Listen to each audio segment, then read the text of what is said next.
It was the summer of 2005. My family decided to take a long road trip to a holiday spot deep in a forest. The group included my parents, my sister, my toddler cousin, and my uncle, all packed in one car. When we arrived, the cabin looked really old and run down. The wood on the outside was gray and rotting, and the trees were thick enough to block the sun. I remember feeling a bit weird as soon as we stepped out of the car and saw the house. Inside, the house was even worse because it smelled like damp carpets and old wood that was rotting. The furniture was all from the 70s with ugly flower patterns that made the rooms feel very dark. Every time we walked across the floor, the boards would make a loud creak that echoed around us. My sister and I had a bedroom in the back that looked right into the thickest, spookiest woods. There was a playground nearby, but the swings were rusted and squeaked whenever the wind blew very hard. My mom tried to clean the kitchen, but it still felt dirty and gross no matter what she did. By the third night, my parents and my uncle wanted to go to the lodge for a dance. My sister went off to find an arcade, so I was left in charge of the younger kids. I sat them down in the living room with some toys, trying to ignore the scary forest outside. The cabin was far from the others, with a big patch of grass that looked like a void. Only one lamp was on, casting weird shadows while I kept an eye on the sliding glass door. Outside, it was completely silent, and I couldn't hear any of the usual night sounds like the crickets. I had only been alone with the kids for 10 minutes when I heard a soft tapping sound. It sounded like someone was tapping a fingernail against the window right behind the heavy closed curtains. I figured it was my uncle coming back for something or my sister trying to play a joke. I walked to the door and pulled the curtain back quickly to catch whoever was standing right there. The porch was empty. The outside light didn't turn on, and there was nobody running away at all. I stood there for a second, feeling a cold chill because the silence outside was just too heavy. I closed the curtain and went back to the kids, telling them it was just a small bird. But as soon as I turned my back, a massive bang hit the glass so hard it shook. It sounded like a person had used both hands to hit the window with all their strength suddenly. I didn't wait to look this time because I was terrified that someone was trying to break in. I grabbed the two kids and ran into the small bathroom, locking the door and sitting inside. We stayed there for a long time, listening to every little creak and praying for our parents' return. When I finally got the courage to peek out of the bathroom later, the house was very quiet. I went to the back door and saw some weird, wet smudge marks that looked like handprints. Eventually, the adults came back laughing and talking loudly, which finally made the scary feeling go away. I told them what happened, but they just said it was probably some local kids playing a prank. They didn't see the marks or feel the strange cold air that was stuck in the rooms. I went to bed that night knowing something was wrong and wanting to go home very early. The next morning was even worse because it felt like the whole house was cursed. My dad tried to make breakfast, but the stove wouldn't turn on no matter what he did. Then my uncle tripped on the stairs and twisted his ankle pretty badly for no reason. My sister lost her flip phone in the woods and couldn't find it anywhere even though it was bright. Even the water in the shower started smelling like rotten eggs and turned a weird brown color. It felt like the cabin was rejecting us and wanted us to leave the forest right then. I told my mom about the handprints again, but the sun was out so she didn't care. She told us we should just go to the beach and forget about the scary night before. But even at the beach, things felt wrong because the sky stayed gray and very gloomy. My little cousin started crying for no reason and wouldn't stop until we went back. When we got to the cabin, the front door was wide open even though we locked it. We all stood there in the driveway feeling like someone was standing inside the dark. That evening, nobody wanted to go to the lodge or leave the house at all. We sat in the living room with all the lights on, just staring at the walls. Every time the wind blew, we heard a scratching sound coming from inside the ceiling. My dad went up to check with a flashlight, but he didn't find any animals there. He looked really pale when he came down and said the insulation looked like long hair. We all decided to sleep in the same room because we were all very spooked. On the morning we finally decided to leave, I woke up and saw something gross. The windows were covered in thousands of tiny black insects that looked like moving dust. They were crawling all over the white paint on the frames in a thick, dark line. I grabbed my digital camera and filmed it because I knew nobody would believe me. They weren't just outside, they were inside the glass and moving toward the beds quickly. My mom saw them and yelled that it was time for us to go home immediately. We just threw everything into garbage bags and ran out to the SUV very fast. It was the first and last time my family ever left a trip early. I am just glad we got out of that forest before something much worse happened.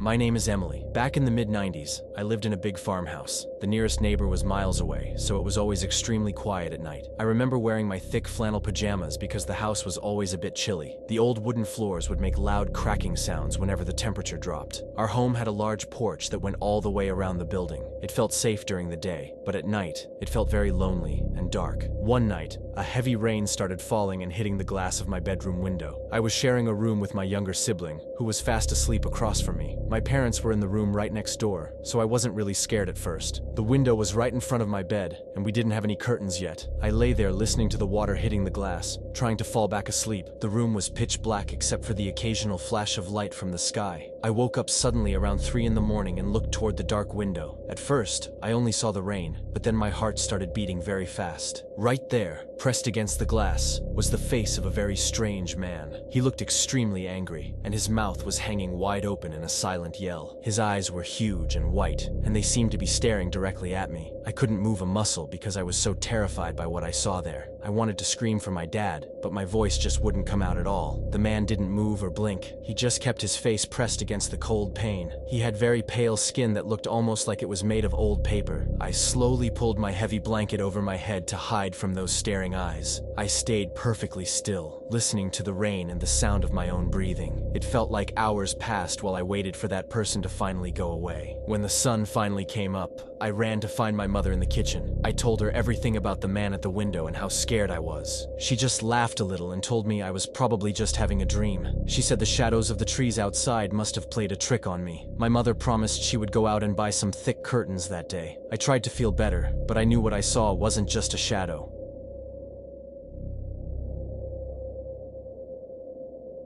My parents had been planning a big anniversary trip for a long time, so they finally left me alone in our big, quiet house for the weekend. It was an old place at the end of a gravel road, surrounded by so many trees that it always felt a bit dark and creepy. My best friend and I had been talking for weeks about throwing a huge party while they were gone to finally be popular. We felt like this was our big chance to change everything, even though the house felt way too quiet when my parents weren't there. As we started moving the furniture and getting things ready, I noticed a weird, heavy feeling in the hallways that I just ignored. We were both really determined to make this the best night ever, no matter how cold the air felt in some of the rooms. Around midnight, right before anyone showed up, I asked my friend to go out to the garage to grab the drinks we hid. A few seconds later, I heard a loud crash, and then the sound of her running back toward the house as fast as she could. She burst through the door, shaking all over and crying that she saw a tall, see-through man standing by the tools. She said he was wearing all black and didn't look like a real person at all, which really freaked her out. I just laughed and told her she was probably just tired or seeing things because the garage lights always flicker. I went out there myself to show her it was fine, and even though it felt freezing cold inside, I didn't see anyone there at all. Pretty soon, people started arriving, and the music was so loud that the whole house was shaking while everyone danced. The vibe was actually great, and I totally forgot about what happened in the garage earlier that night. People were everywhere, from the living room to the upstairs balcony, and I felt so cool for finally throwing a successful party. I walked around the room feeling like a celebrity, watching everyone have a good time and enjoying the freedom of the house. My friend seemed to be having fun too, but I could tell she was still looking at the dark windows every now and then.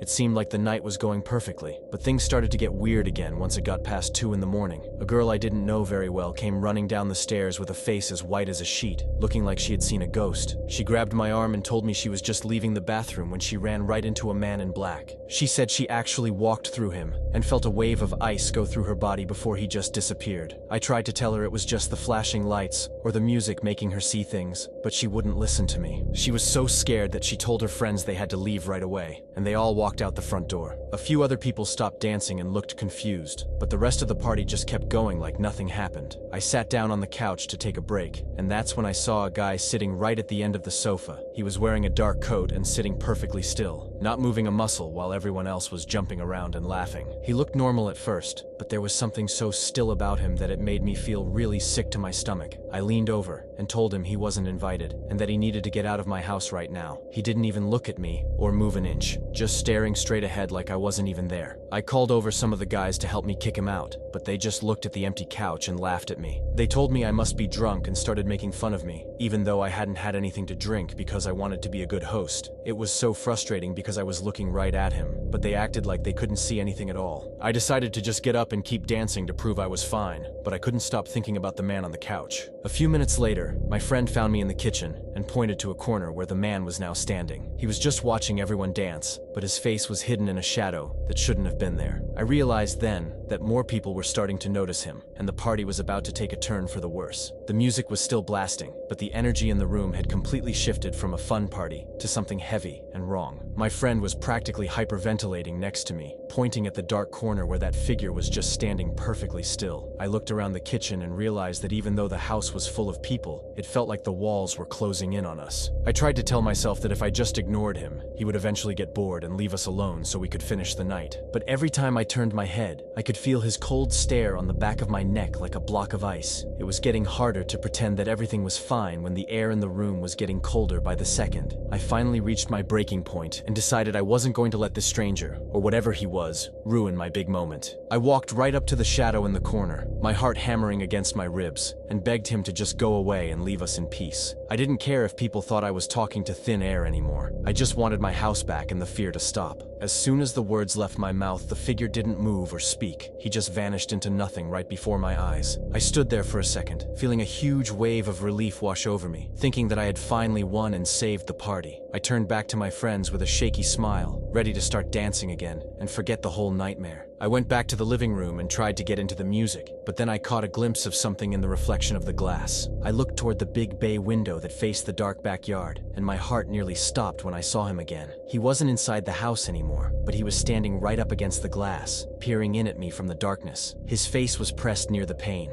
and even though I couldn't see his eyes clearly, I knew he was watching every single move I made. I tried to just look away and keep dancing, telling myself that as long as he stayed outside, he couldn't actually hurt anyone or stop the fun, but the sight of that dark shape against the window was so terrifying that I couldn't even hear the music anymore. Suddenly, the most popular guy in the whole school, someone I had been trying to impress all night, stopped dancing and pointed at the window. His face went totally pale, and he asked everyone what that thing was standing outside in the yard watching us. I panicked because I didn't want the party to end, so I lied and told him he was just seeing things, or it was a shadow from the trees. But he wasn't buying it, and soon everyone else turned around to look at the window where the man was standing. A huge silence fell over the room as people realized there was someone out there who didn't look human at all. The popular guy grabbed his jacket and told everyone he was getting out of there because the house was way too creepy. Once the most popular person left, it was like a dam broke and everyone else started scrambling for the front door at the same time. People were tripping over each other to get to their cars, leaving the music playing to an almost empty, messy house. Only 5 of my closest friends stayed behind, but they were all sitting in the kitchen looking absolutely terrified and jumping at every little noise. I realized the party was officially over, and there was no way to fix the vibe or make anyone feel safe again. I told the last few people to just head home because I couldn't handle the pressure of hosting anymore while that thing was lingering. I locked every single door and window, feeling like a prisoner in my own home while I waited for morning to come. When my parents finally got back from their trip, I didn't tell them a single word about the party because I knew I'd be grounded until graduation. I did, however, ask them if they knew anything weird about the history of the house or the people who lived there before us. My mom looked at my dad for a long second before she finally admitted that the house had been sold to us for a really cheap price. She told me the previous owners had actually been murdered right inside the house, which was why nobody else wanted to buy the property for years. After that incident, I never saw that thing again, and we left the place after some months due to other reasons.